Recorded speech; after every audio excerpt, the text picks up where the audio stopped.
And with that being stated, here on Wake Up Call with Dan Tortora, we're hanging out here with Mr. Mike Sofka, where sports truly meets that thing called life inside of the Cafe Kubal studios, having some fun in the Fantasy Football Power Hour, proudly presented to you by the Wildcat Sports Pub with Mr. Mike Sofka. Week 15 of the NFL is where we are at, and we are here to have some fun with you. So with that being said, let's bring in the man of the hour. Mr. Sofka, how are we doing? I'm doing wonderful. How are you? I'm doing well, and Mike, we are going to hop right into things for Week 15. A lot of great stuff coming up. It's National Signing Day. The great state of Florida is going bananas, I am sure, because of National Signing Day and what that means. So I don't know how you are doing, but I would love to ask you the question, is it what do you think is more of a frenzy right now? And I want you to really sit here for a minute, and I want you to think about this. So, get your thinking cap on. Make sure you're ready for this one. My question to you, Mr. Sofka, is National Signing Day, in your opinion, is it what is more of a frenzy in the great state of Florida? National Signing Day, or is more of a frenzy trying to find somehow, some way to get yourself some toilet paper? What's more of a frenzy down in the state of Florida, signing day or toilet paper day? Well, it's close because, if you're not careful, you can get some players you're going to need some toilet paper to remove. So, you absolutely have to have both. So it's balance. It's like offense and defense on a team. You have to have balance. You have to have the TP, and you have to have good recruits. But, we're fortunate in the Sunshine State here, us, Texas, and maybe California. California's fallen off a bit, but, and then some in the Northeast, Pennsylvania and Ohio, but basically the big three right there, California, Texas, and Florida. This is where most of the recruits come from, and I think that's partially because of the weather. I think guys can play, and there's even 7-man football, there's 5 football, there's regular high school football, then you have specialized academies, specialized IMG academies down here, specialized training. So there's a lot to offer, and a lot of these athletes, they're just great athletes. This is where the athletes are coming from. So, you got to be where the hay is if you want to make hay while the sun shines. So you got to have the location, and you got to have timing. So yeah, it's an exciting time of year. It's always fun to watch who goes where and who commits and who decommits, and who surprises at the last minute. So yeah, it's an exciting time. It's always Christmas come early, and some really cool things going on for football fans. Every year the NFL has these Saturday games that pop up somehow, some way, and Mike and I are going to be talking about them in just a minute here, but not before we get to our Thursday game. Let's start things off, Mr. Sofka, with the Chargers at the Raiders. What do you have for Thursday Night Football? Yeah, well, the Raiders are looking for some defensive help. So if you can play defense, Dan, they're looking for you. They need help. They fired their defensive coordinator, and Gruden was friends with Gunther, but, it is what it is. He had to make a move there. They're not paying him $10 million a year for to make moves and not to make things happen. And it looked like Derek Carr was playing well. It looked like the team was, it's kind of like the Rams of old. Remember when they narrowly beat out Tennessee in that Super Bowl? They would go, okay, we have to put up 45 because our defense is going to give up 44. I mean, if you score 27 points, that should win you a fair amount of games. Well, not when you're giving up 44 points to the Colts. I mean, I know the Colts are a decent team, decent quarterback, but you can't give up 44 points to them in your own crib. So I think this hangover is going to continue for them, even though somehow magically they're favored in this game. I don't know so much. Derek Carr, he's number 16 on my rankings. Josh Jacobs, number 8, so there's your money right there. And, of course, the only reason why Derek Carr is 16 is because he's got Darren Waller, the number 2 tight end.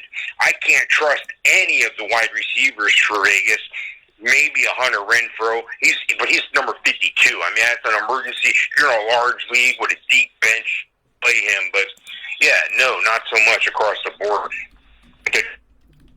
The Chargers are a sneaky team. The Chargers have the magic 4 numbers. What I mean by that is there's 4 primary positions here: the quarterback, running back, wide receiver, and tight end. All 4 of their guys are top 10 plays this week. Justin Herbert, 7, Austin Eckler, number 3, Keenan Allen, number 5, Hunter Henry, number 8 on the rankings.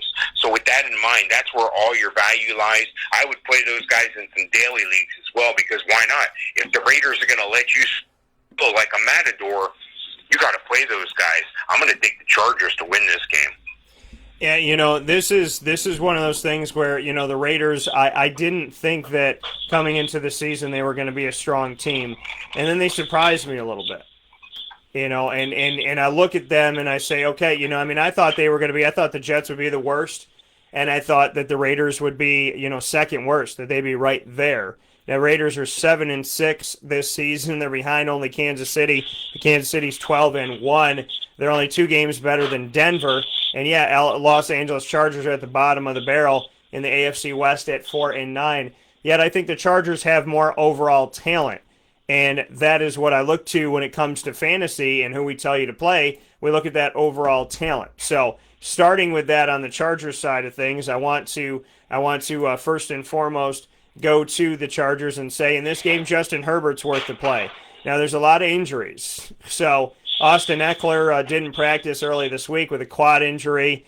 Josh Kelly could be the guy to go with in this one. Keenan Allen is also limited with a hamstring injury, which you have to watch, especially with receivers and running backs. Mike Williams is in a place right now where he didn't practice early on in the week.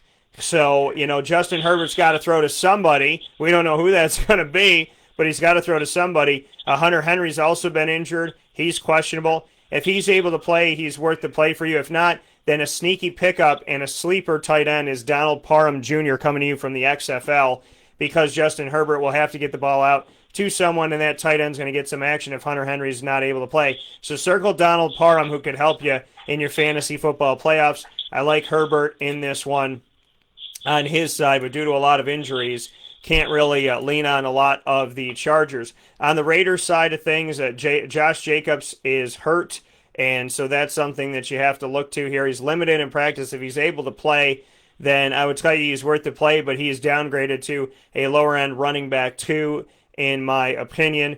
And I can't really trust anybody in the receiving corps. Henry Ruggs III is on the COVID-19 list. Hunter Renfrow is a wide receiver 4, which puts him in a situation for you to be a sleeper wide receiver, but Darren Waller's where it all is. So basically, Justin Herbert on one side and either Hunter Henry or Donald Parham, and on the other side, Darren Waller. I'm looking to the tight ends in this game, and I'm going to pick the Chargers. I'll agree with you, Mike, and pick the Chargers to win this game. Next one up that we have on the docket, after speaking on the Chargers at the Raiders, the next game that we'll hop into here for the schedule is going to bring us into the Saturday games. We have 2 Saturday games on December 19th. Don't forget to set your lineup. It just so happens to be championship week for college football and college football makeup game week, and it's the NFL playing, so you're going to have a lot of stuff on television, and that is pushing these 2 games to the NFL Network, but which is a travesty if you can't get it, because there's some good teams playing. Playoff teams are playing. Buffalo and Green Bay, to name those. Buffalo at Denver. Mike, what do you have for this? Yeah, it's going to be a game to see who's not too high. What I mean by that is, well, the Broncos are coming off a high. I know Drew has to be careful with his highs and his lows. He's either good or bad. He's up or down. He's too emotional. He's got to be even keel. I know guys like to separate, but you threw 4 TDs, but it was against the Panthers. Yeah, it was in their grip, but it was against the Panthers. Yeah, they really can't move the ball and had a bunch of people out with COVID, and they could barely field the roster. But do you understand what I'm saying?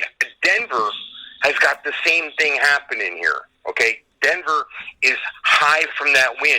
Buffalo's high from that win over the Steelers. Now, we called that last week. You can go ahead and pause this show right now and go back to last week's show and find where that is, because I'm telling you, we called that, and I'm going to call it again, I think. But I got to go a different direction here. I'm wondering, is this not some sort of trap game for Buffalo? This is the real test of their mettle, to see how they can hold up in this game. They got to travel to Denver. It's a Saturday game. They're coming off that high of beating Pittsburgh. They're showing themselves. Josh Allen is steady Eddie. He's the antithesis of Drew Lock. there's a lot of value on Buffalo's side, starting with Josh Allen, like I said, number 4 on my rankings. Stephon Diggs, number 3, and Cole Beasley, number 13. That's because Josh Allen is playing well. His release is improved. He's better at decision-making. He's not afraid to step up, not afraid to run. Devin Singletary, speaking of running, number 25 on the ranking. Zach Moss has fallen off the planet. Dawson Knox has showed up and down. I can't start him anywhere because, well, I don't know what I'm going to get.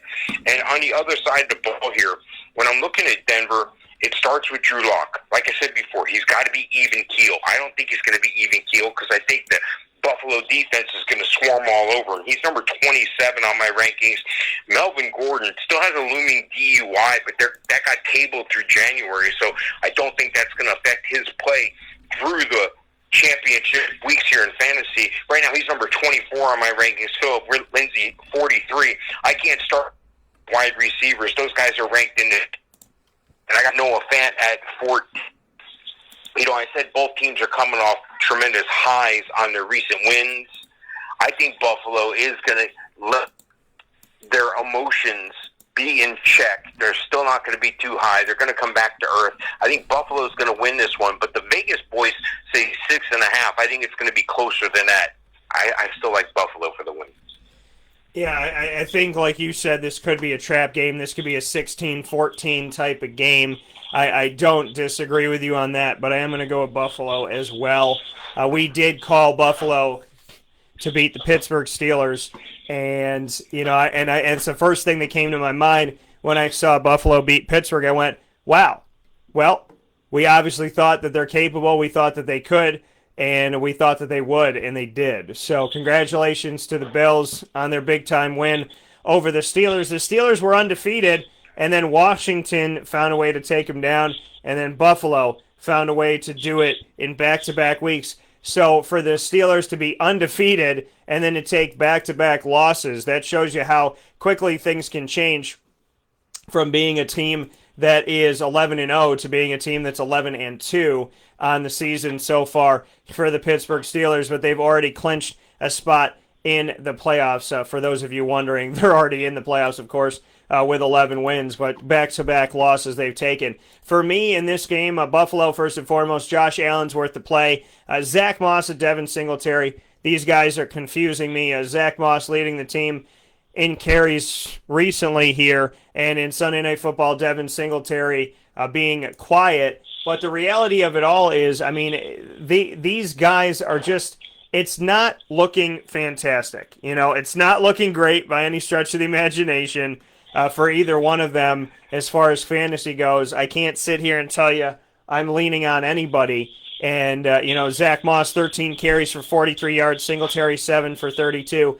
Both of these guys are running back threes because, number one, who's the guy? Number two, what are they going to do? Yeah, Zach Moss led in carries, but he only got 43 yards off of it. So not much to write home about. Stephon Diggs is back and doing his thing, so you got to put him up there. Cole Beasley worth a flex for you. Gabriel Davis has risen to number 2 and has scored in 3 straight games, so he is worth a lower end 2, higher end 3 in this matchup to put out there, in my opinion, to play. On the other side of it, for the Denver Broncos, Philip Lindsay and Melvin Gordon are both injured.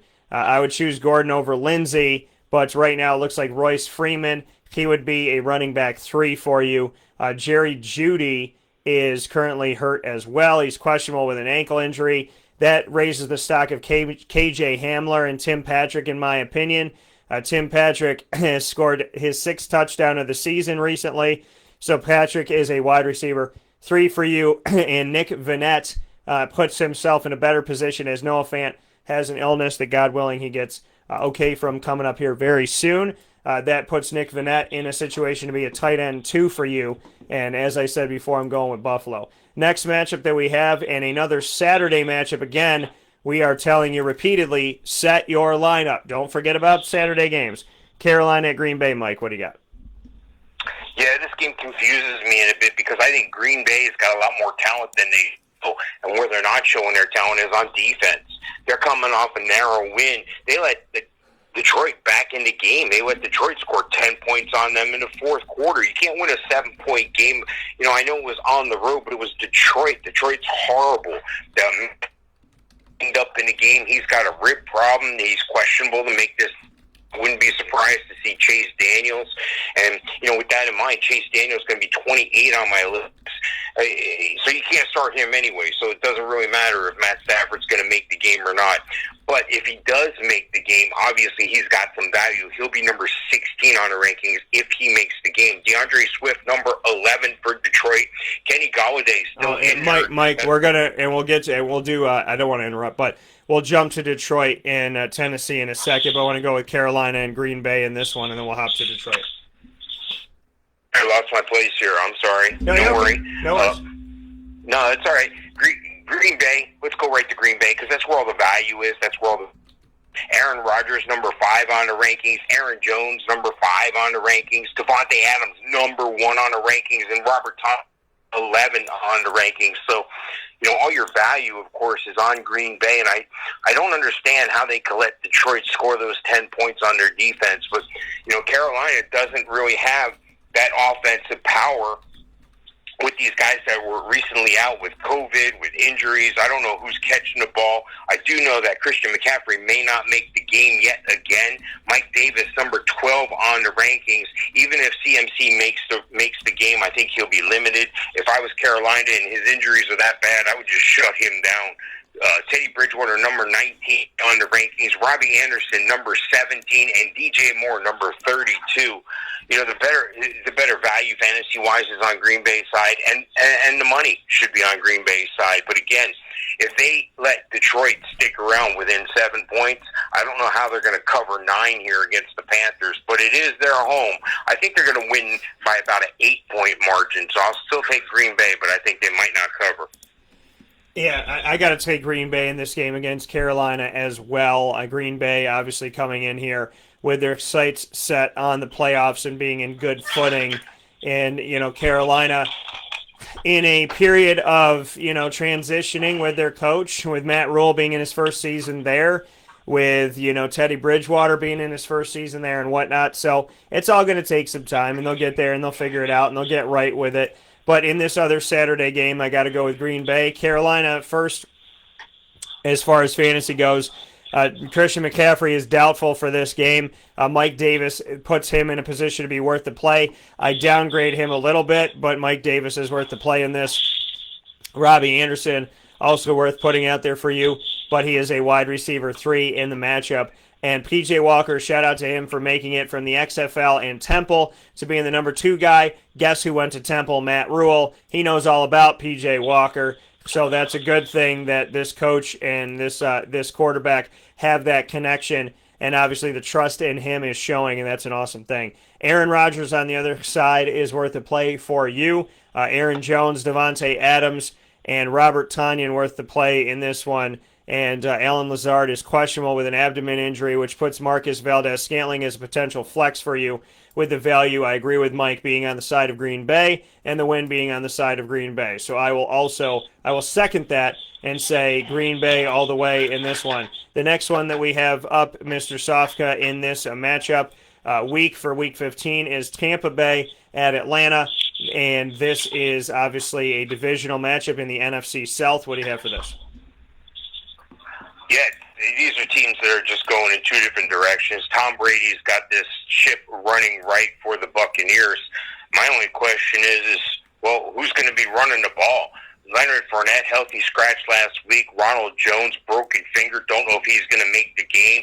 LaShawn McCoy might be in for a spot start or to get some more touches this week. So there's really situation in flux in the backfield. Luckily, they got Tom Brady.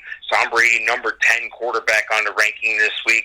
And lucky for him, he's got some talented receivers. The only ones I can play, though, Mike Evans, 22 on the rankings, and Chris Godwin, number 33 on the rankings. And Rob Gronkowski, still top 10. He's worked his way back up into that top 10, and he's been there the past 4 or 5 weeks. He's definitely got that connection back with Brady. He's number 9 on the tight end rankings. On the other side of the ball, though, it's there's one or two bright spots, all right? And one of the reasons is, well, Julio Jones has been dinged up. If Julio Jones can make this game, he's probably going to be on somewhat of a pitch count. He's number 42 on my rankings, but all the balls are going to Calvin Ridley. Calvin Ridley, number 4 wide receiver. Hayden Hurst needs to pick it up. He's totally inconsistent. Number 16 on the rankings this week. Todd Gurley, 36 on the running back rankings, and Matt Ryan, number 17 on the quarterback rankings. The challenge here is for Atlanta to be able to keep up with the firepower from the Bucs.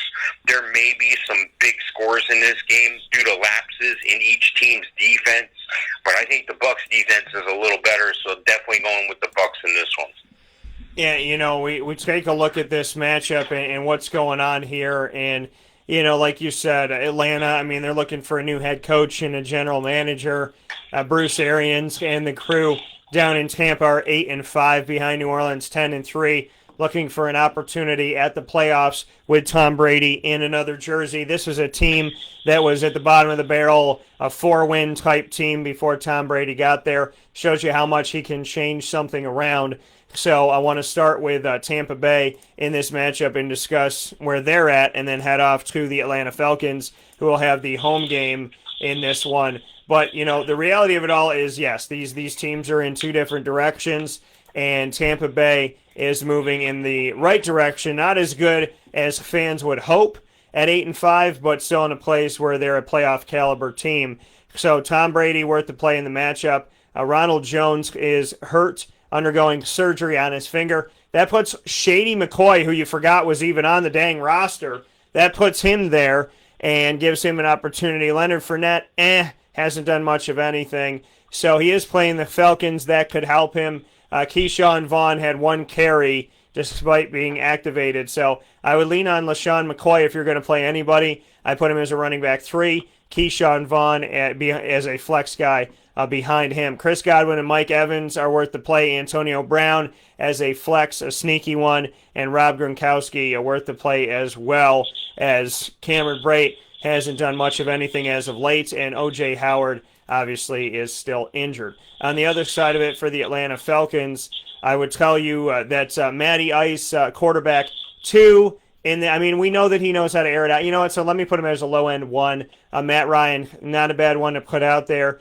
He's going to air it out to Calvin Ridley. They're going to try and shut him down as Julio Jones is questionable with a hamstring injury. Russell Gage as a flex for you potentially as well. And so we look at Laquan Treadwell getting his first touchdown with his new team of the Falcons, but he's too low on the chart here. I'd say Gage is a wide receiver 4. Ridley still a 1. Hayden Hurst has been underwhelming, so only had 1 reception recently. Jaden Graham had a lone target as well. So the value lies with Matt Ryan and Calvin Ridley. Todd Gurley hasn't done much of anything, so he is a low-end running back 2, in my opinion. Really, the value's on Tampa's side. The win is on Tampa's side. And Atlanta, you got Calvin Ridley and Matt Ryan. That's really all you can write home about. Next one up, San Francisco at Dallas. This used to be a game that would decide who was going to the Super Bowl. Now it's just a game. What are your thoughts for this, Mike?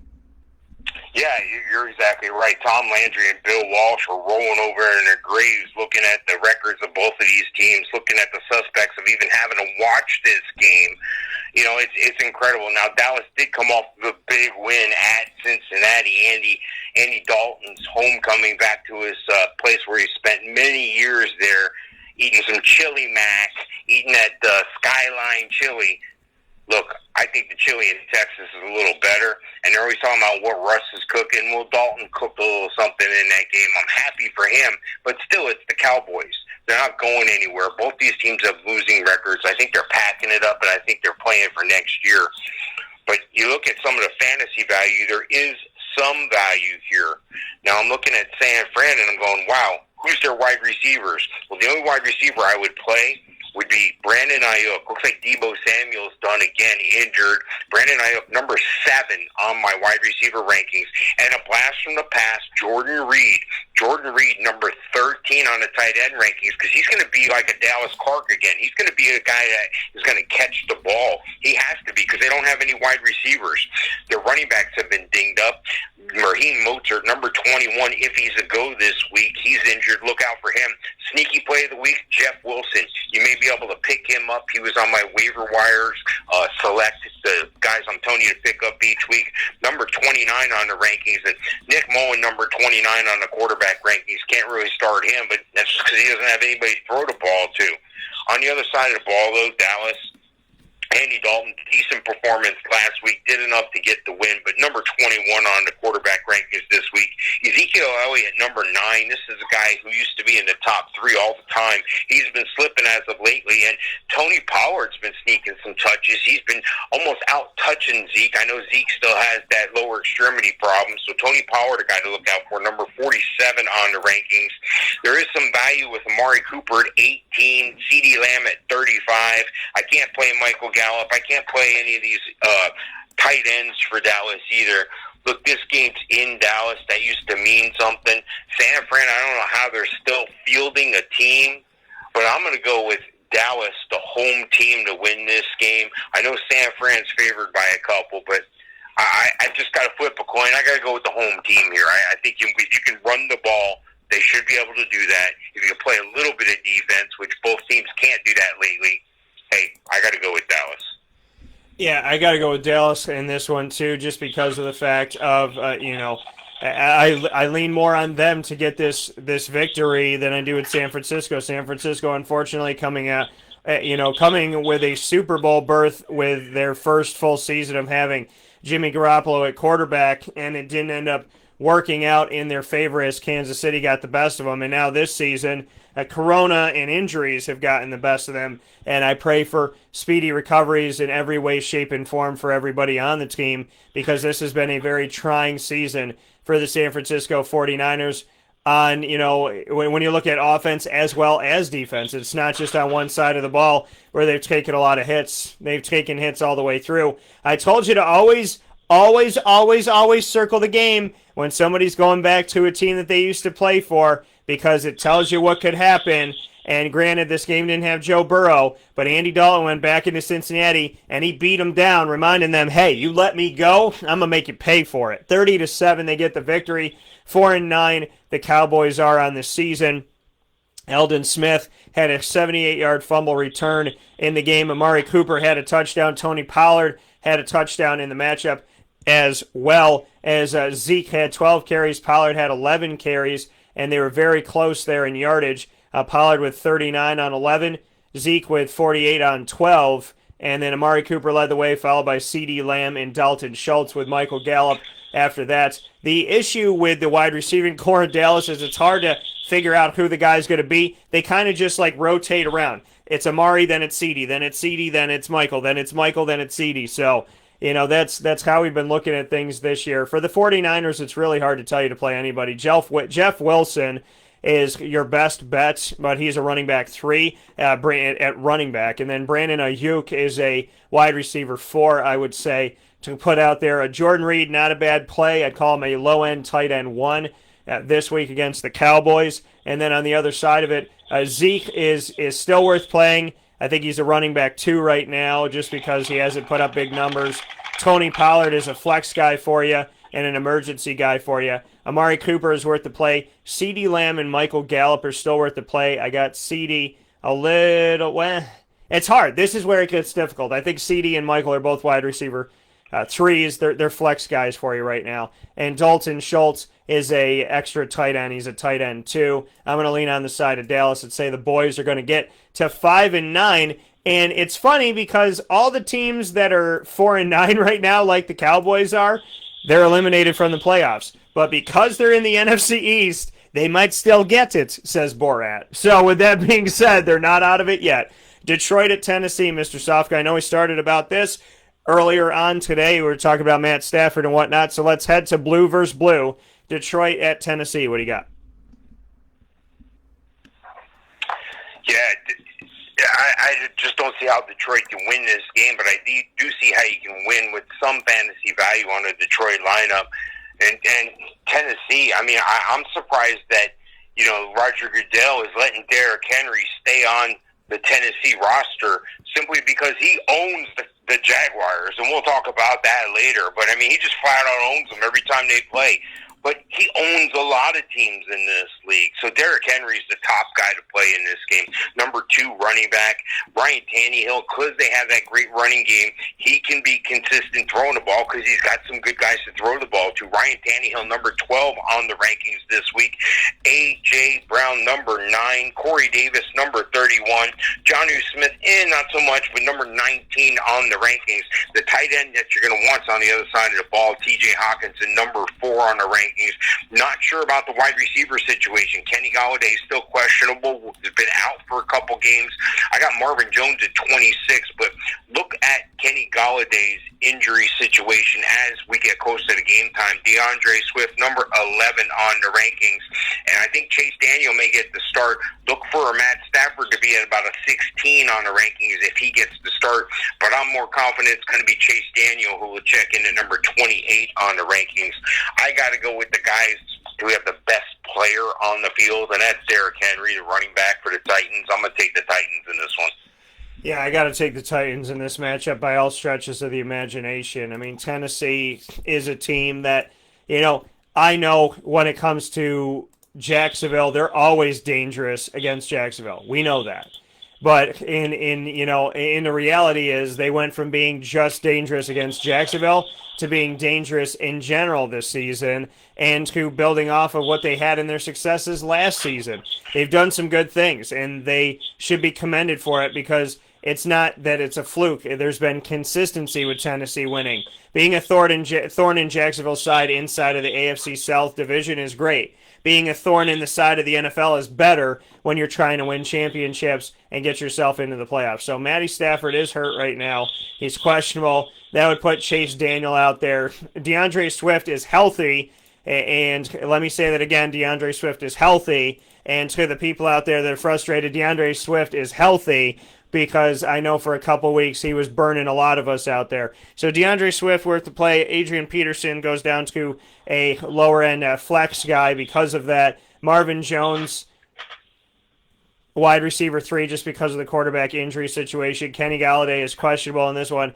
T.J. Hawkinson, no matter who plays, what did I tell you? When the backup quarterback comes in, what do? You trust your tight end in the short yardage stuff, and, like check down stuff, right? Your tight end's right by the line of scrimmage. Your running back's right by the line of scrimmage. So look for T.J. Hawkinson and DeAndre Swift on Detroit's side. On Tennessee's side, I like Derrick Henry in this game. I like Ryan Tannehill in the game as a low-end 1, high-end 2 at quarterback. A.J. Brown worth the play as well, but he's a wide receiver 2 in my opinion.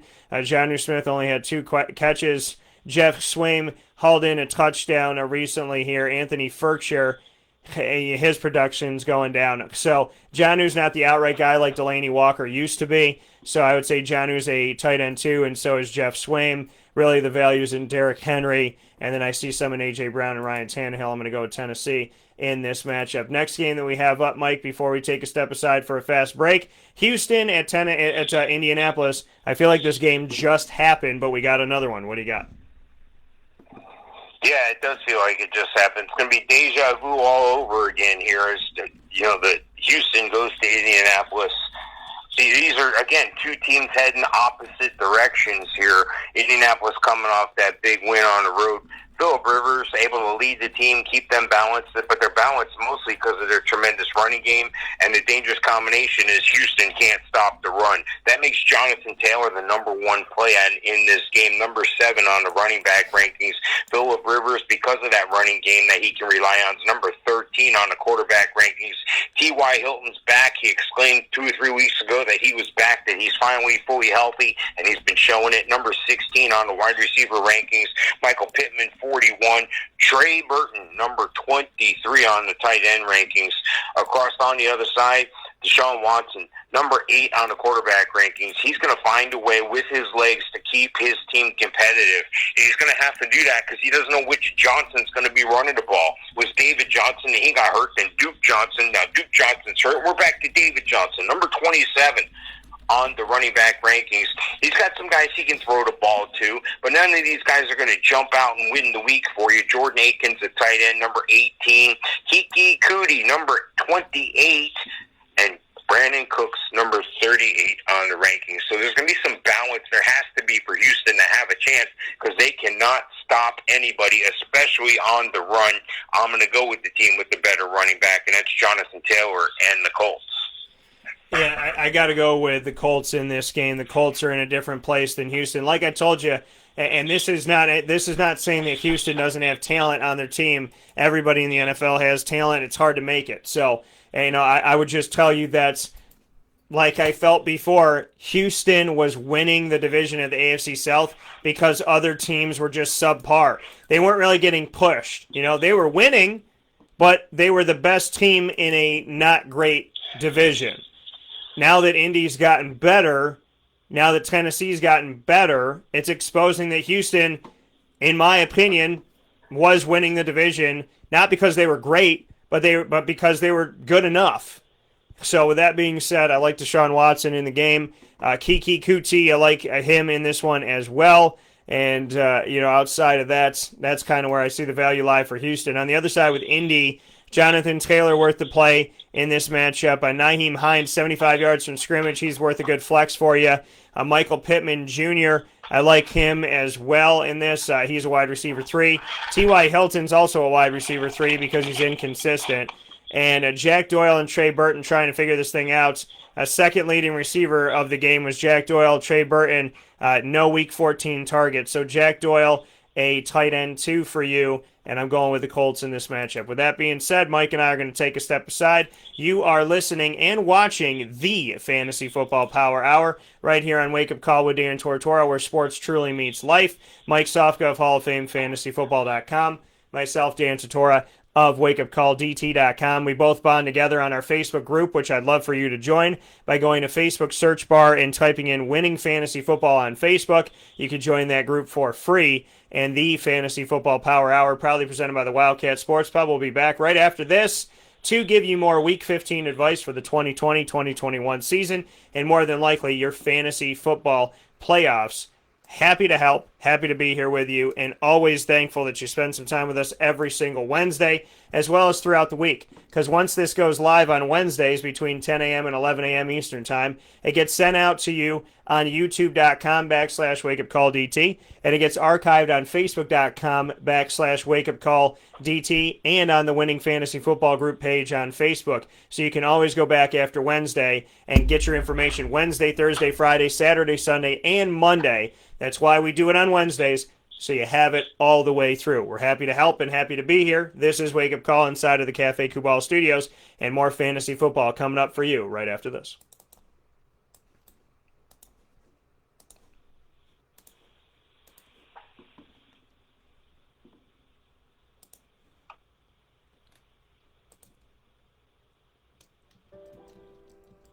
Avicoli's Restaurant, located right at the corner of Route 57 and Wetzel Road, is proud to be your local neighbor, growing with you for over 20 years. We're open 7 days a week for lunch, dinner, and drinks. For takeout, delivery, or catering, call us at 315-622-5100. When you order online and use our promo code AVS10, you will save 10% on your online purchase at myavicolis.com.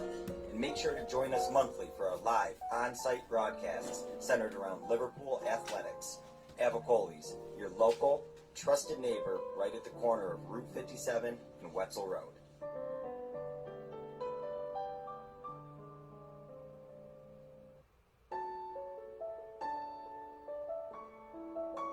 Having peace of mind when you're out of town that your furry-loving friend is safe and sound means taking them to Canine Campground, because we all know that when it comes to the love of our pets, it goes well beyond the call of duty to make sure they're safe and sound. Right, Lily?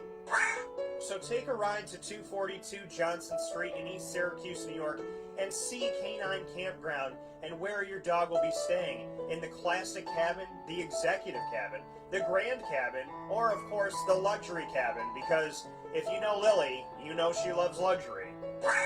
Now you don't have to wait to the last minute to find a family member or a friend that'll take your dog for a few days. Call Canine Campground at 315-299-4013.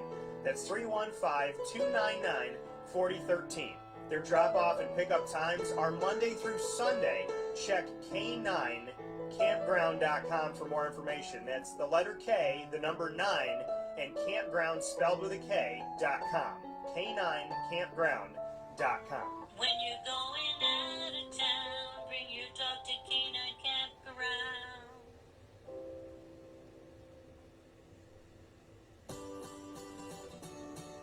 Trapper's Pizza Pub, located on 5950 Butternut Drive in East Syracuse. Right off of Bridge Street is your local community supporter right around the corner. Join us on site at Trapper's Pizza Pub for our live monthly broadcast supporting Central New York student athletes and their sports programs. Call 315-438-4444 for more information. And find us on Facebook and Instagram at Trapper's Pizza Pub. Trapper's Pizza Pub, your local community supporter, right around the corner.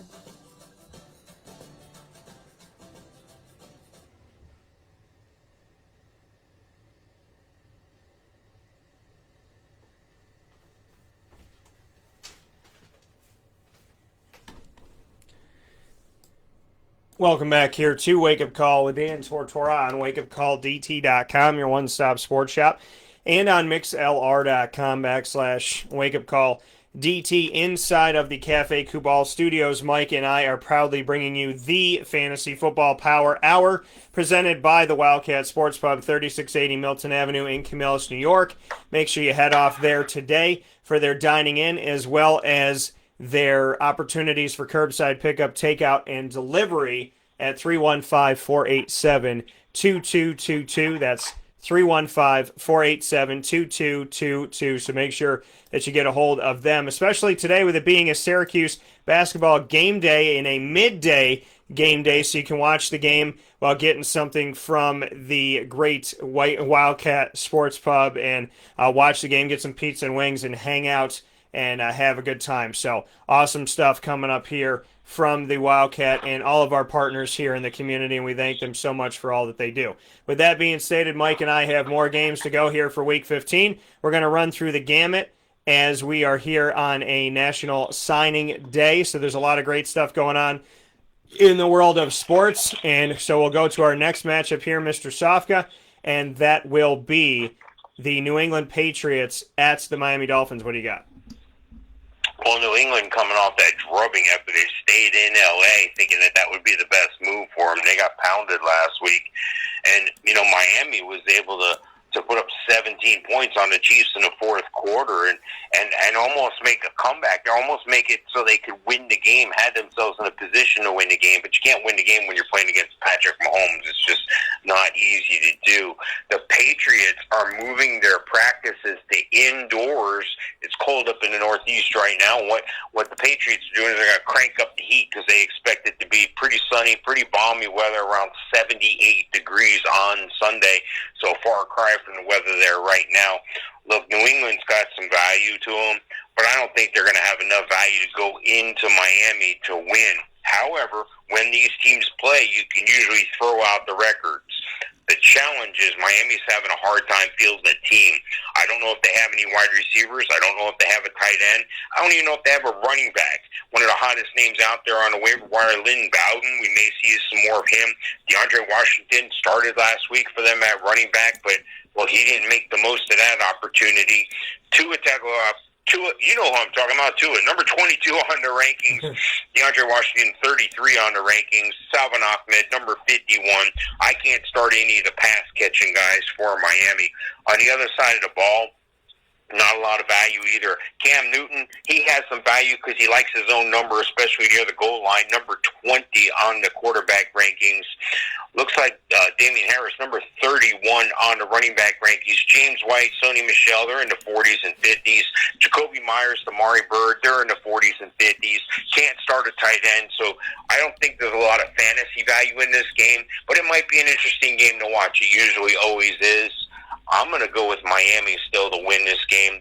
Even though they're shorthanded, even though Belichick's a great coach, and even though he's doing all these things to make sure they're competitive when it can't be, even though Miami doesn't have enough guys to field the team maybe, I still think Miami's going to find a way to squeak one out. Yeah, the New England Patriots, a losing record here down the stretch. This game would get them back to 500. They're currently 6-7, losing 24-3 after staying in LA, defeating the Chargers 45-0. They lost to the Rams 24-3 in that. So a very lopsided, very flip-flopped week to week. They're staying in LA. On the other side of it, with the Miami Dolphins, like you said, trying to make a push against the Kansas City Chiefs and losing to the Chiefs 33-27, lost by less than a touchdown, made it a game. And Miami's 8-5. They're above the New England Patriots in this. And like you said, Mike, these games are usually good, and these games are usually good when the New England Patriots had Tom Brady and Bill Belichick, and they were vying for another Super Bowl, and Miami was a 4-win team. These games were good. Now, Miami's an 8-win team. They've doubled that, and I think this game's going to be even better. And so I'm going to lean on the side of Miami in this matchup, too. I'm going to pick Miami to win the game. Let's get into, the fantasy value. Cam Newton and Jared Stidham. We look at this. Cam's still the starter, but, he's a quarterback, too, at best, in my opinion. Damian Harris, who might have squeaked you out some stuff. He has a back injury, so he's questionable to play. James White had 3 carries. Sony Michel is a third-string guy now. 7 carries in their recent game. Jacoby Myers, not much coming on. And Demir Bird, same thing, 5 grabs. And N'Keal Harry, who was a first-round pick a couple seasons ago, led the pass catchers in the loss. Maybe he's a flex wide receiver 3 for you. There's really nobody that I would like to play on the Patriots. Can't believe I'm saying that, but that's the difference a year makes. Miami Dolphins, Tua in this game, he's a quarterback too. DeAndre Washington, not a lot to write home about. Patrick Laird could be a guy for you to put out there as a flex if Selvin Ahmed isn't able to play. If he is, then Selvin maybe is the guy that you put out there. And then Mac Hollins is a guy that I covered in North Carolina. Not a bad one to look to. Malcolm Perry could be a guy here. There's not a lot of fantasy value in this matchup. A lot of it's in the flex position. I'm going to go with Miami to win this game, but don't expect any fantasy saviors on either one of these teams, I would have to say, in this matchup. I can't see anybody being the reason why you win your fantasy outside of maybe a Tua in the matchup. Chicago at Minnesota, Mike, what do you got? Yeah, this is an interesting game because of the fact that, Minnesota, you would think it would be very cold there. Minnesota's got a closed-roof environment there, so it's not going to be that big a deal. This is scheduled to be a close game, according to Vegas, 3-point spread in favor of the Vikings. I look at the Vikings and I think, wow, this team should be doing better. They should be doing better because they have Dalvin Cook, the number 1 running back this week, number 1 on the rankings, and they should be doing good because, they have Justin Jefferson, number 12, the rookie wide receiver, number 12 on the rankings. Adam Thielen, number 30. Can't really trust in Irv Smith or Kyle Rudolph. Don't know what, one's out, he's hurt, the other one takes over, and then this one's only getting 3 catches, this one's only getting 4 targets. Kirk Cousins has got to play better. He's got to play more consistent. He's number 25 on the rankings. Going over to Chicago, they got a lot of problems, but they have a lot of value here. They have value behind Allen Robinson, number 6 on the wide receiver rankings. Cole Kmet, number 14 on the tight end rankings. David Montgomery, number 10 on the running back rankings. And Mitchell Trubisky, Mitch is back a little bit, primarily because of the play of a Cole Kmet, and Allen Robinson, a David Montgomery. Mitch Trubisky, number 18 on the rankings. I think this is going to be a good, exciting, cold weather teams in a warm environment. I'm going to go with the Vikings at home. Yeah, this is a game where, both of these teams at some point here might have been screaming to you, maybe they'd be making the playoffs, but we talked about how Chicago felt like a pretender. They started off winning 5 of their first 6 games, and then since then they went on a 6-game losing streak before defeating the Texans 36-7, which shows you where the Texans currently are right now, as we spoke about a little bit earlier. Minnesota is the team to play. Minnesota is the team to pick in this one. In a survivor pool, this game is going to be closer than I'd be comfortable with. Both teams are 6-7. but I'm going to lean on the side of Minnesota. They won the last game 19-13. That game was in Chi-Town. Now this one is in Lake Minnetonka. So I'm going to go with Minnesota in the matchup. On Chicago's side, David Montgomery, not a bad play. I think he's a running back, low end 1, high end 2, in my opinion. The wide receivers are hard to choose anybody in this matchup because there is no, just like with some of the other teams we talked about, there's nobody that sticks out to me or I go, oh yeah, that's the guy that's doing everything, right? And so Allen Robinson, Darnell Mooney, and Anthony Miller are your guys to look to in this matchup. Most recently, it was Allen Robinson leading the way with 123 yards. David Montgomery, the running back, was next. Then Cole Kmet, Darnell Mooney, and Anthony Miller were all the way down the list. They only caught 2 passes. They were only targeted twice, caught them both, which is great. Mooney got a touchdown, but not great numbers coming from these guys. So I would say Mooney and Miller are wide receiver 4s. Allen Robinson, let's call him a low end 2, high end 3. David Montgomery, I already told you about him. Cole Kmet, playing him. I like him. He got targeted 7 times. Is his second most, only to Allen Robinson. So Cole Kmet, not a bad low end tight end 1, high end tight end 2. On the other side of it, for Minnesota, obviously Delvin Cook. I don't have to tell you, but I'll tell you because I just will. Adam Thielen and Justin Jefferson also worth the play for you. Irv Smith, with Kyle Rudolph injured, he found the end zone in the loss. Irv Smith, I would put him with Cole Kmet, low end 1, high end 2 at tight end. But Thielen and Justin Jefferson, and where it lies, Justin Jefferson's been a great rookie addition to the team, and Delvin Cook is obviously who we write home about every single week. Dearest mommy, Delvin Cook ran for another 200 yards. That's how we feel in this.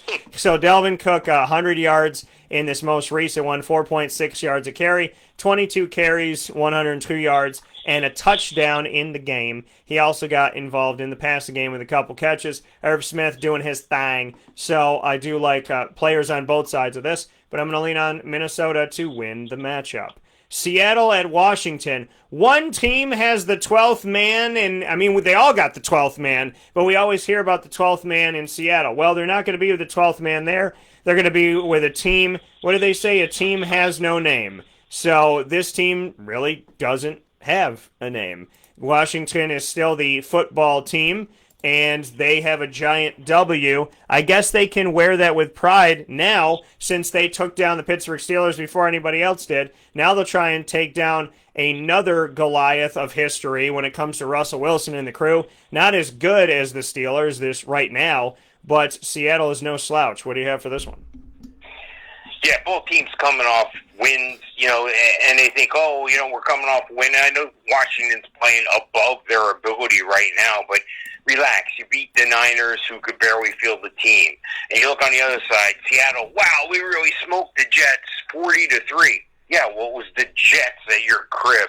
Now, I know you don't have the 12th man there. I've been to that place when the 12th man was in attendance, and that place does rock. I can only imagine that the sound of silence is totally deafening there now. You probably can hear everything. I know they're pumping in that crowd noise even into the stadium and onto your TV dial, so it feels like a real game, but it's not. And I still think it's affecting some players. I don't think it's affecting the Washington defense recently.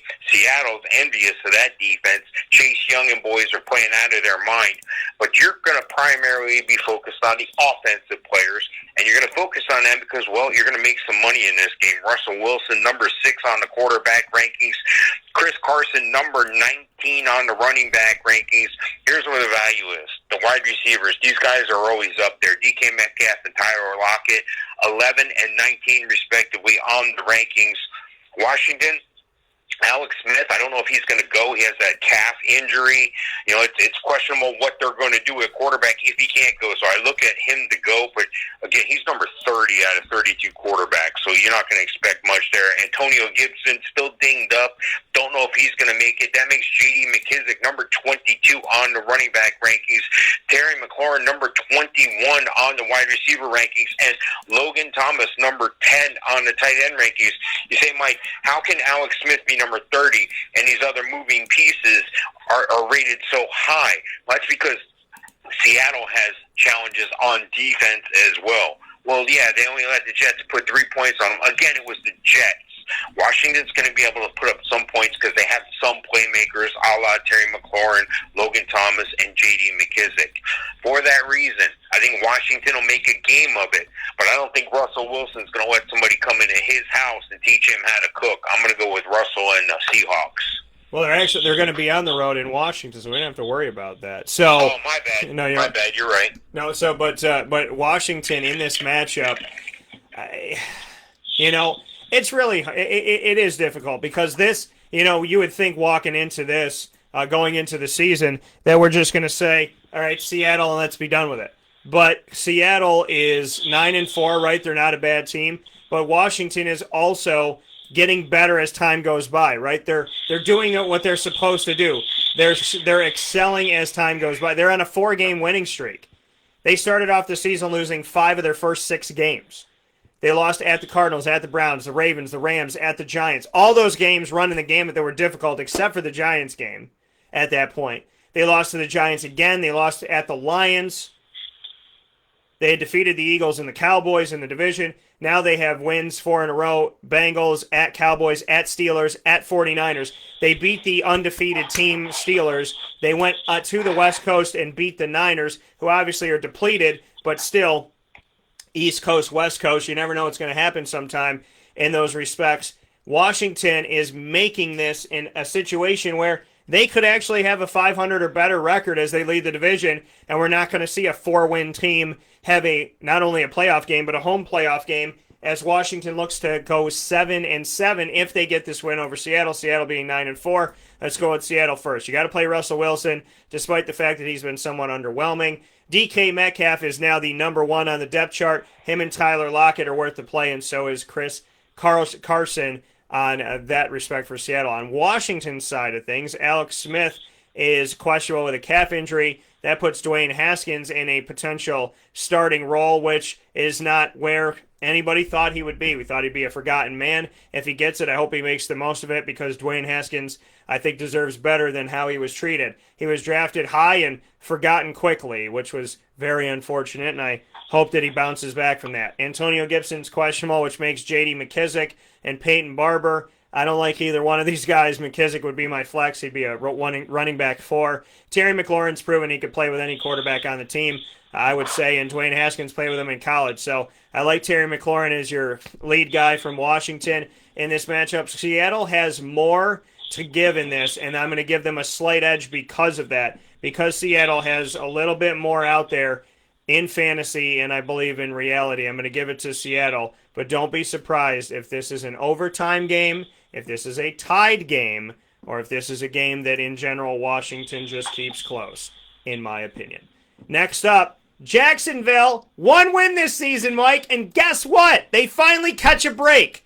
They get to play Lamar Jackson and the Baltimore Ravens, who went bananas on Cleveland and ran up the score there, 47-42, getting the victory over the weekend. This is a team that would not say die, would not lay down by any stretch of the imagination. Baltimore hasn't had the season that we thought they would, but they're 8-5 and they're pushing and they're competitive. 47-42 at Cleveland, they get that dub. And, that's great for a Jacksonville team that's been atrocious this year. Thank goodness they only have to play Baltimore. In Baltimore. What are your thoughts? Yeah, Baltimore had a great game. That Cleveland game was excellent. I almost want to go back and watch it again. And NFL Network did repeat that game. My son and I had the opportunity to watch that game together. He's a big Ravens fan, and that we even said during the game we were calling out some of the records as far as rushing touchdowns, and Lamar goes in dramatic Hollywood style into the locker room with so-called cramps, and then his teammate Robert Griffin III. He ends up putting out a Twitter showing his speed. He puts out a meme on Twitter showing his speed after he goes and takes a poop, is what he said. So it's pretty funny stuff because that's one of the things that it looked like was happening. And then poor Tracy McSorley comes in the game and he hurts himself, and then, like a hero coming out of the injury the medical tent, the medical facility in the stadium. He comes running out on the field and runs out and leads his team to a score. It's back and forth. What a game that was. On the other side of the ball, well, not so much because, Jacksonville got owned once again by Derrick Henry. Every time Derrick Henry plays the Jags, he's running for like a 40, 50, 60, 80-yard touchdown. He gets 200 yards and multiple touchdowns. Embarrassing Jacksonville. I remember the days where that game meant something. I remember the days when that game was on Thursday night and it meant something. Not anymore. You know what they're going to do in Jacksonville? They're going to welcome back Gardner Minshew. Gardner Minshew, welcome back. Here's the Ravens. What a welcome back party. What a thoughtful gift, the Ravens. You know what they're going to have success with? They're going to have some success with running the ball because James Robinson has been a top 10 running back all year, the undrafted rookie from Illinois State, number 6 on the rankings this week.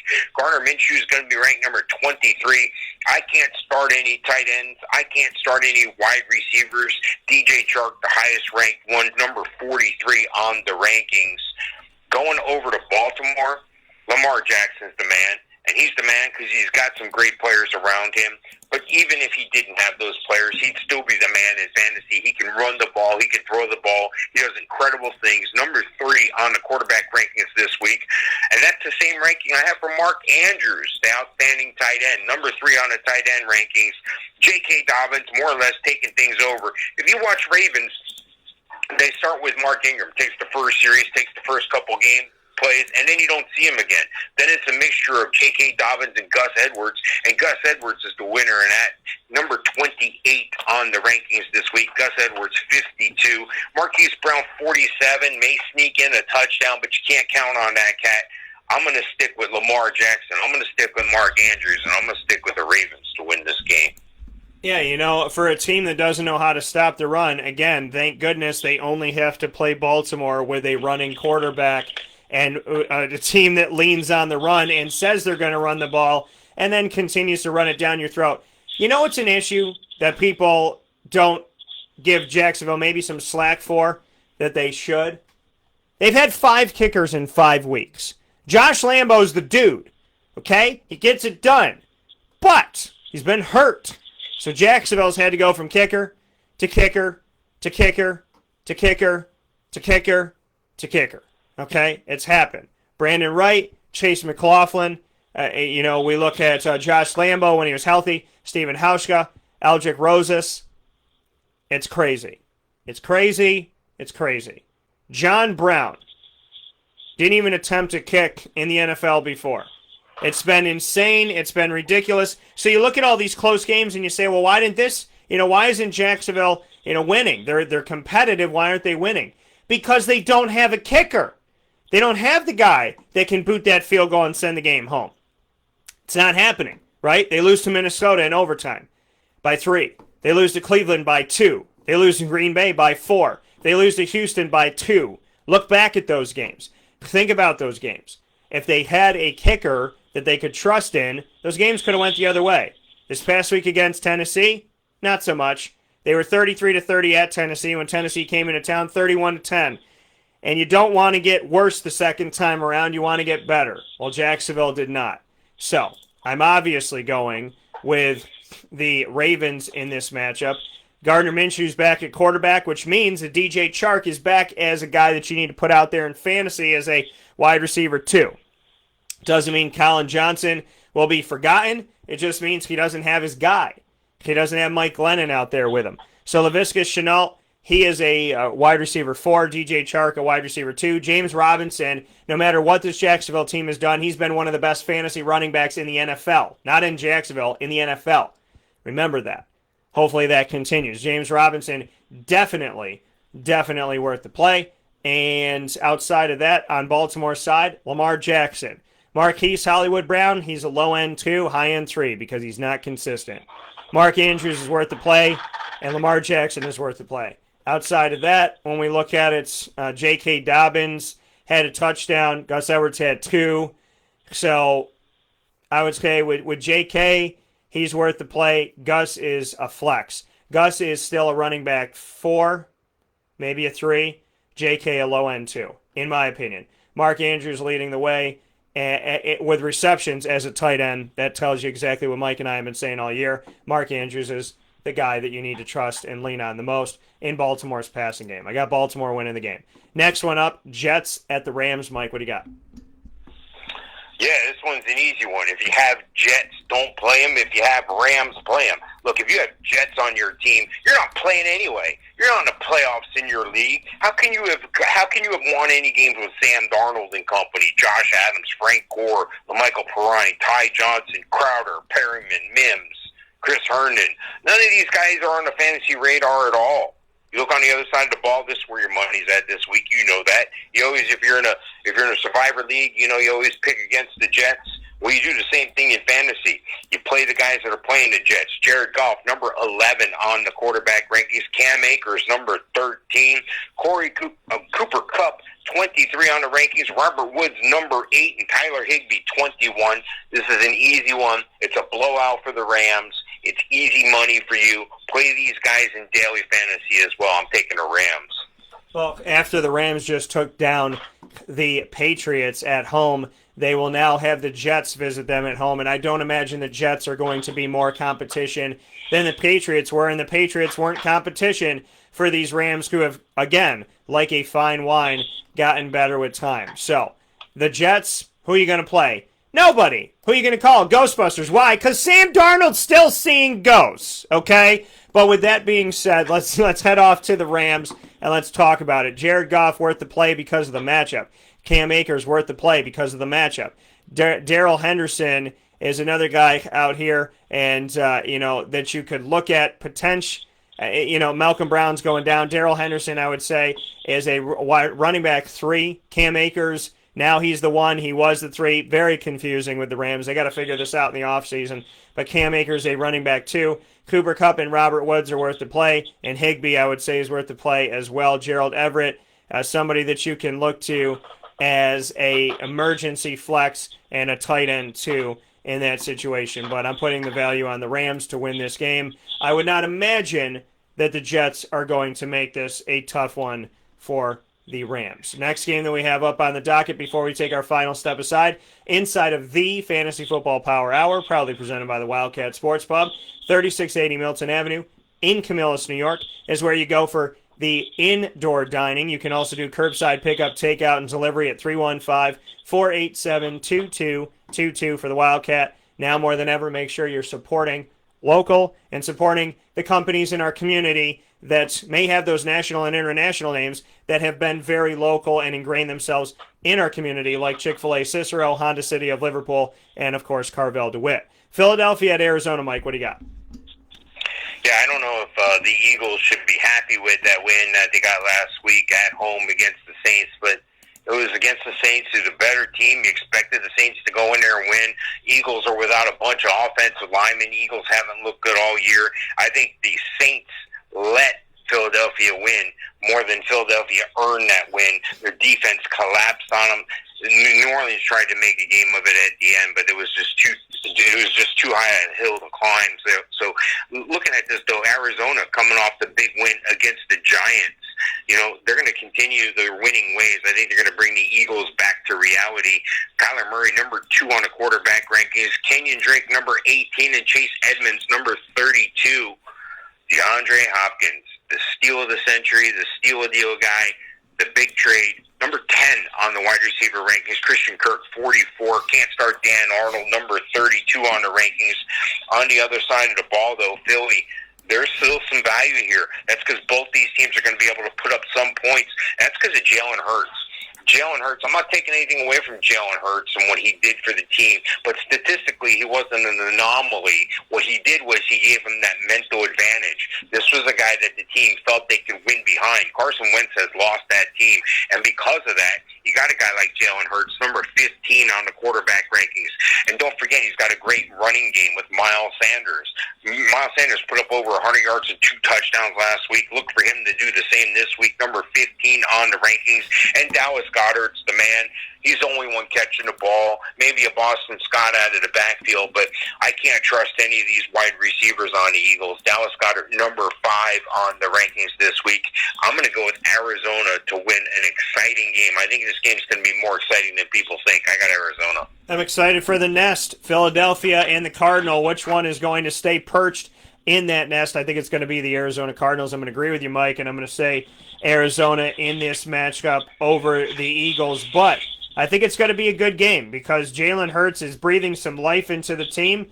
Obviously, the team has come out and some players were not happy with the move, but they know it's not Jalen Hurts' fault, and they know it's not Jalen Hurts' decision. So obviously, they got behind him and found a way to win over a team that I think very well could be in this year's Super Bowl, or this season's Super Bowl, I should say, with the New Orleans Saints. We'll talk about the potential foreshadowing of the Super Bowl with the next game, Kansas City at New Orleans. But with Philadelphia first at Arizona. Philadelphia with Jalen Hurts. Jalen Hurts, 167 yards passing, 106 yards rushing. This is what makes it fun and exciting. I like Jalen Hurts in the matchup. I like Miles Sanders because as much as Jalen Hurts had 18 carries, Miles still had 14, still had over 100 yards, 8.2 yards a carry, thank you, and 2 touchdowns in this. Jalen Reagor and Dallas Goedert were the guys that led the way. Greg Ward got some action too, and Alshon Jeffrey only had 1 catch, 1 target, but he had a touchdown. If Jalen Reagor is the guy for Jalen Hurts, they're both rookies.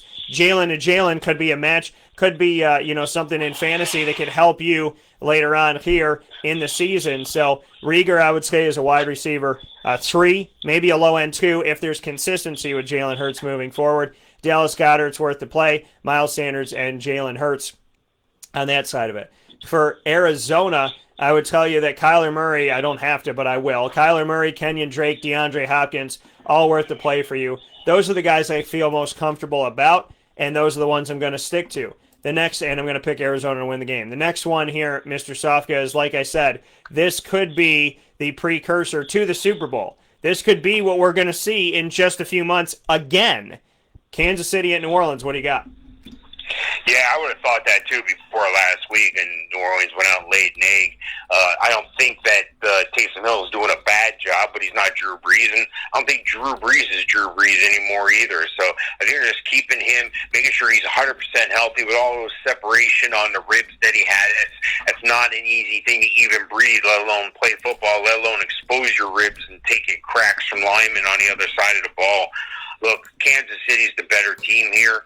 New Orleans can't play like they did last week. Their defense needs to tighten up. New Orleans is led by Taysom Hill, number 9 on the quarterback rankings. And, of course, they're led by Alvin Kamara, number 4 on the running back rankings.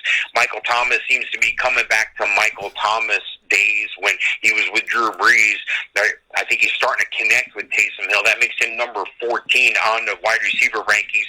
Jared Cook, not so much. Very spotty as of late. Can't trust him, but he checks in at number 24 on the rankings. The tight end you want, you already know this. On the other side of the ball, Travis Kelce, number 1 tight end all year long. Number 1 again for this game. He's being fed the ball by, Patrick Mahomes, number 1 quarterback. And, he throws the ball as well to Tyreek Hill, number 2 on the wide receiver rankings. And the CEH, Clyde the Glide, checking in at number 20 on the running back rankings.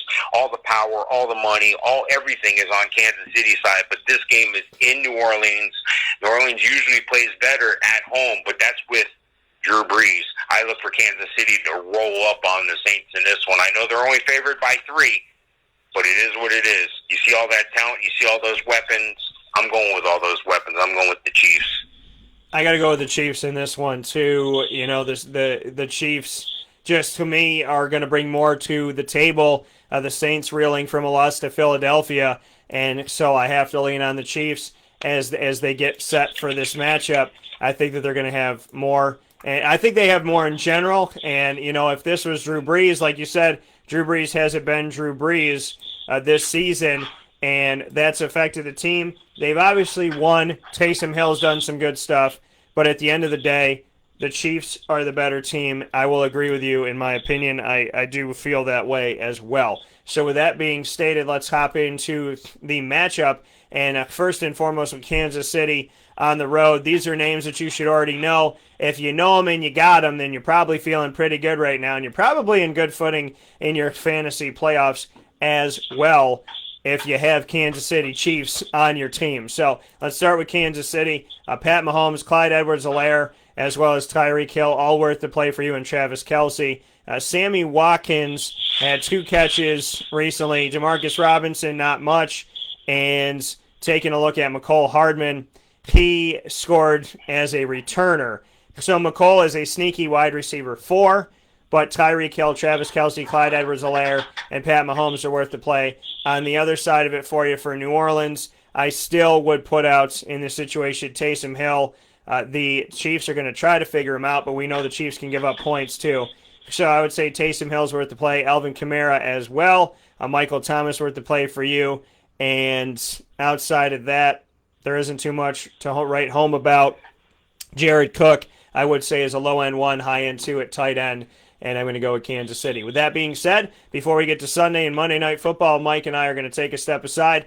The NFL finally started listening and has been using their flex to flex out games and switch them around and make it a better thing to watch. So Cleveland at the Giants. Giants still a playoff contending team. Cleveland in good footing right now. So some good stuff coming up here as Cleveland will play at the New York Giants. And then Monday night will be Pittsburgh at Cincinnati. So we'll see if Pittsburgh cannot lose 3 games in a row. And we'll see what Cincinnati can do without Joe Burrow. And looking at this, Cleveland, Pittsburgh, and Cincinnati all being on Sunday and Monday night mean that prime time for Sunday and Monday for this week of football will be 3 out of 4 teams inside of the AFC North, and not including Baltimore as the only team there. So with that being stated, inside of the Fantasy Football Power Hour, proudly presented by the Wildcat Sports Pub, we will take a step aside, Mike and I, and in the meantime, make sure you join our fantasy football group, Winning Fantasy Football,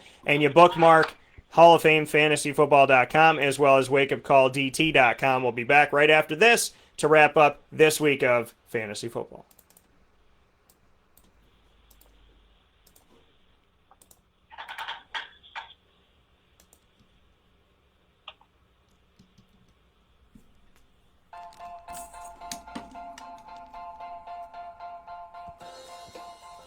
Cafe Cabal Mobile Cafe brings the cafe experience to you.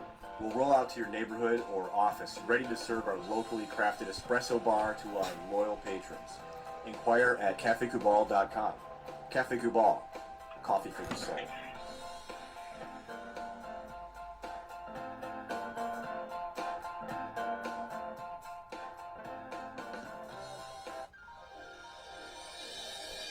Ma and Pa's Kettle Corn and Popcorn Factory, located on 201 7th North Street in Liverpool, is home to over 40 flavors with more than 200 flavors in their total wheelhouse. Sky's the limit for this sweet and savory Central New York company. Keep it local at your parties, fundraisers, wedding showers, baby showers, and more by calling 315-450-MA-PA. That's 315-450-6272 for popcorn bars with custom flavors and colors at your upcoming event. Make sure to visit them on 201 7th North Street in Liverpool, New York. And for more information, go to maandpazsnacks.com. Ma and Pa's Kettle Corn and Popcorn Factory. How corny are you? The Millhouse Market, located on 3790 New York 13 in Pulaski, New York, is worth the drive every time. Make sure you download their app and head out there Tuesday through Sunday to the Millhouse Market. And the app, very user-friendly, contactless pay, and they will let you know as soon as you put in the order on the app and pay for everything. It'll send you an email confirming your order and send you an email letting you know the approximate exact time that your food will be done. You drive up to the window, grab your food, and go, keeping it easy, safe, efficient, and of course those flavors amazing. With the concoctions, combinations you would never even think of, the Millhouse Market is the place to be, and they are here in our community, which I feel so blessed. Whether you're 30 miles away, a mile away, an hour away, whatever it may be, trust me when I tell you that Millhouse Market is worth the drive. every time to 3790 New York 13 in Pulaski, New York. With that being stated, Mike Sofka and I are here for Sunday and Monday Night Football to wrap up this week of our Fantasy Football Power Hour, proudly presented by the Wildcat Sports Pub, 3680 Milton Avenue in Camillus, New York. There for you for indoor dining as well as 315-487-2222 to get in touch with them for curbside pickup, takeout, and delivery. We're inside of the Cafe Coupal Studios. Mike and I, 2 more games. Here we go. They flexed it out and moved it from Sunday to Sunday during the day to Sunday night. Cleveland at the Giants. What do you got, Mr. Sofka? Yeah, if you're still if you're in your playoffs and hopefully you win this week, maybe you're streaming defenses. This is a defense you want to take. You want to take Cleveland because they're playing the Giants, and then next week, championship week, they'll play the Jets. So definitely a defense that you want to see. Yeah, I know they let Baltimore score a lot of points, but you had to watch that game. If you haven't seen that game, go back and watch it. It'll be replayed again and again. I'm sure they're saying it's one of the best games in a long time. Look, Cleveland is led by, of course, Baker Mayfield. Baker Mayfield, yeah, he's had fun doing a lot of those commercials, and he looks great, doing all these commercials. He's still got to play to win the game, and last week he played to win the game, and against most other teams, he would have had enough. Well, the Giants, up until the last week's game, had been playing well enough to win their division, even though they're going to have that losing record as the division winner from the NFC East probably is going to. But there's some fantasy value on both sides of the ball here. You just got to look for it. Let me tell you where it's at. It's with Evan Ingram, number 7 on the tight end rankings. It's with Wayne Gallman, number 17. Sterling Shepard will be number 34 on the wide receiver rankings. And is it going to be Daniel Jones? Is it going to be Colt McCoy? It's probably going to be Daniel Jones, number 24 on the rankings. On the other side of the ball, you're going to have to really search here for the power, because I really don't think Baker's going to have as good of a game as he did against the Ravens. The Giants defense has been playing somewhat well, but he's going to be led behind that rushing attack. Nick Chubb, number 14 on the rankings. Kareem Hunt, number 23. Jarvis Landry, the only wide receiver I think, worth playing, is number 15 on the rankings. But watch out for Donovan Peoples-Jones. He seems to be showing up at the right times. Maybe that's a sneaky pick for you in daily. Austin Hooper, number 17 on the tight end ranking. So there's some hits and misses on both sides of the ball here, fantasy-wise. But I got to go with Cleveland. I just don't see how the Giants can beat them. Yeah, I know it's in Rutherford. I know it's at the MetLife. I know it's going to be 39 degrees. Cleveland plays in bad weather all the time as well. I think Cleveland's not going to have, a hangover from that loss against the Ravens. I think they're going to continue putting up points, and I think they're going to get past this Giant defense. I think Cleveland's going to win. Yeah, I'm going to have to go with Cleveland in this one as well to win this game. I don't feel good about choosing the Giants in this matchup. There's something. Do I think the Giants will make it competitive? Sure. But, Cleveland was just competitive with Baltimore. And I don't see the Giants being on that level. So in this matchup, let's start with Cleveland, the road team. Let's figure that out. Let's make that happen. Here's the cool thing. It would have been cool. Odell Beckham Jr., now a Cleveland Brown, could have gone up against his old team here. But because he will not be able to play, that's not going to happen. Obviously, prayers and well wishes go his way that he is back at it and ready to go, hopefully sooner than later. In this matchup, Baker Mayfield, he's okay. He wasn't great in the game for Cleveland, 47-42 that they lost at home to Baltimore. 2 touchdowns, 1 interception. The value lies with Nick Chubb and Kareem Hunt. Kareem Hunt led the team in receiving yards. He was there in the top 3 in targets. Rashard Higgins was 10 targets. Jarvis Landry, 9. Kareem Hunt, 7. He caught 6 of them, 77 yards and a touchdown. Plus he had a rushing touchdown. Nick Chubb had 2 touchdowns on the ground, and he had 2 catches on his 2 targets. So the value lies, and I love seeing this, and I think this could only develop against a team like the Giants, where you can essentially kind of try some things out because they're not as great of a team. Nick Chubb and Kareem Hunt, you can kind of open it up a little bit there. I like them the most on the Browns. Jarvis Landry, not a bad play. Rashard Higgins, not a bad flex play for you because they're playing the Giants. And Baker Mayfield, I still think of him as a quarterback 2, in my opinion. On the other side of it, for the Giants, it's okay. The Giants could score 7 points, could score 10 points in this game. I don't see anything crazy happening here. They just lost to the Cardinals 26-7. I would tell you, Wayne Gallman, running back 3. I don't trust any of the receivers. The most value, I agree with Mike, is with Evan Engram. So I'd play him. That's it. I'm picking the Browns. It's as simple as that. Steelers at the Bengals. What do you got? Yeah, normally you would want to load up on all the Steelers, but the Steelers haven't been able to move the ball. They haven't been able to run the ball. They haven't been able to do the things that make the Steelers, and that's why they've been struggling in the past couple games. I think it's going to get-right game for them. I know it's in Cincinnati, and it is what it is. The Steelers are the better team across the board. Ben Roethlisberger, number 14 on the quarterback rankings, and Eric Ebron, number 6 on the tight end rankings, and Juju Smith-Schuster, number 25. Deontay Johnson was doing well for a while, but he leads the NFL in drops. He's not playing well. Chase Claypool's spotty, and James Conner, they just can't seem to run the ball. They're able to pass protect better than they can run the ball. So James Conner down to a number 35 on the rankings. On the other side of the ball, the only guy I would really play maybe is T. Higgins, number 24, Tyler Boyd, 39, Giovanni Bernard, number 38 on the rankings, and Brandon Allen, if he makes the start, if it's not Brian Finley, 31 on the rankings. So I really can't play anybody from Cincinnati. This game should be all Pittsburgh, so I'm going with the Steelers. Yeah, I got to go with the Steelers in this one, too. I would be shocked and just really thrown off if Cincinnati somehow found a way to win this game, because they don't have Joe Burrow, and Joe Burrow was keeping them in games. He was making it interesting down the stretch, and he was doing it against some teams that were pretty good or have some talent that may be good in the future. So for Pittsburgh, you got to play Big Ben in this one. James Conner is questionable with a quad injury. If he's able to play, you play him. If not, Jalen Samuels is your best bet. You play Juju, Deontay Johnson, and Chase Claypool, flex guys for me right now. We had Deontay dropping balls. Claypool was targeted 6 times in the game. Eric Ebron, not a bad play. Lower end, mid-range to lower end, 1 at tight end. Juju, a guy worth playing. Like I said, Chase, Deontay, flex guys for you. James Washington, a flex guy. Jalen Samuels, if James Conner doesn't go. Ben Roethlisberger, worth the play. On the other side of it, I agree with you, Mike. I like T. Higgins, and that's pretty much it.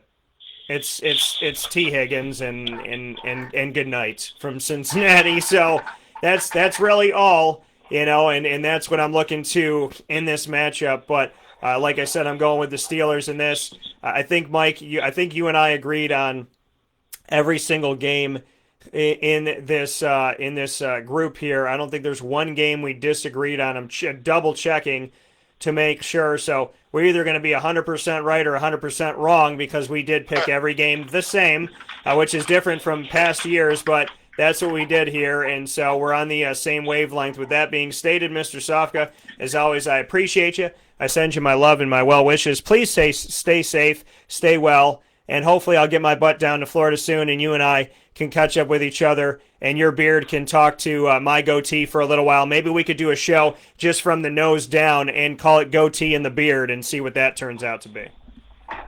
Yeah, I like where you're going with that, and I think the sky's the limit when you talk about the beard, when you talk about the goatee. So there's a lot of upside there, high ceiling. Look, make sure you go to our Facebook group, Winning Fantasy Football. And congratulations. If you're listening to us, you probably made the playoffs, and we're happy for you. Now let's get a W and get you in the championship. We'll talk to you next time, Dan. Thanks. Thanks, Mike. I'll talk to you soon. That coming from Mr. Sofka. Once again, HallOfFameFantasyFootball.com is where you need to go, as well as WakeUpCallDT.com. And, of course, make sure you join us on our joint venture of Winning Fantasy Football. All you have to do on Facebook is type in Winning Fantasy Football. Click on our group, join it, and it's all set and ready to go. I want to thank Julian Wiggum for joining me on National Signing Day. Mike joining me for Fantasy Football in the Power Hour, brought to you by the Wildcat Sports Pub. I want to thank you for being a part of the show, and I want to let you know once again that National Signing Day, I got specials galore coming your way. You want to stay close to us on Facebook at WakeUpCallDT, on the Twitter at CallDT, and on Instagram at WakeUpCall_DT, as well as on WakeUpCall dt.com, because Josh Huff, Terry Lockett, Wes Ho, Kendall Long, Malcolm Folk, Enrique A. Cruz Jr., Landon Morris, Justin Lamson, Deuce Chestnut, and potentially more will be joining me in this National Signing Day. Each of these players signing with Syracuse, getting their own specials directly to you. Other people may talk to them, other people may interview them, but nothing will be what it's going to be here on Wake Up Call. I can promise you that. We do things differently here. So live from the Cafe Kubal studios, I want to thank you, and I want to implore you to stay close to us on social media and not miss a moment of our National Signing Day festivities, as I will have one-on-one conversations with Josh Huff, Terry Lockett, Wes Ho, Kendall Long, Malcolm Folk, Enrique A. Cruz Jr., Landon Morris, Justin Lamson, Deuce Chestnut, and potentially more here on Wake Up Call with Dan Tortora. And make sure that you're watching and listening the rest of this week and always Monday through Friday from 9 a.m. to 11 a.m. Eastern Time. You can find us here on Facebook.com/LiveNowDT, as well as on MixLR.com/WakeUpCallDT. And of course, the videos then go to YouTube.com/WakeUpCallDT, and they also go to the audio areas of Stitcher, Spotify, MixLR, TuneIn, iHeartRadio, Podbean, iTunes, and Apple Podcasts, all by searching Wake Up Call with Dan Tortora or by searching Wake Up Call DT as one word. Thanks to all of our partners in the community. Now more than ever, it is important to reach out to them and to help them out. Cafe Kubal, Carvel DeWitt, Wildcat Sports Pub, Chick-fil-A, Cicero, Avicolli's. Go to myavicolli's.com. That's myavicollis.com and get 10% off by using the promo code AVS10. That's AVS10. K9 Camp Dog Daycare, K9 Campground Dog Boarding, Honda City of Liverpool, Trapper's Pizza Pub, Millhouse Market, and Ma and Pa's Kettle Corn and Popcorn Factory. Go to maandpazpopcorn.com, their website. And whether you're ordering for in-store pickup or you're having it sent out to you in any of the 50 states, you can go online to maandpazpopcorn.com. Use my promo code DT20 and get 20% off. That's DT20, DT20, online at maandpazpopcorn.com. Have a great day. God bless. No stress. Do your best as always. And make sure in this National Signing Day special that you are locked in. If you haven't liked our page at Wake Up Call DT on Facebook, if you're not following me on Twitter at CallDT or Instagram at WakeUpCall_DT, if you haven't bookmarked and become a free member of WakeUpCallDT.com, what are you waiting for? Do it. National Signing Day specials galore coming up to you. One-on-one conversations with the future of Syracuse football coming your way. It is National Signing Day. This is the hometown, and Wake Up Call is the place to be. I'll talk with you soon. God bless you all, and be well.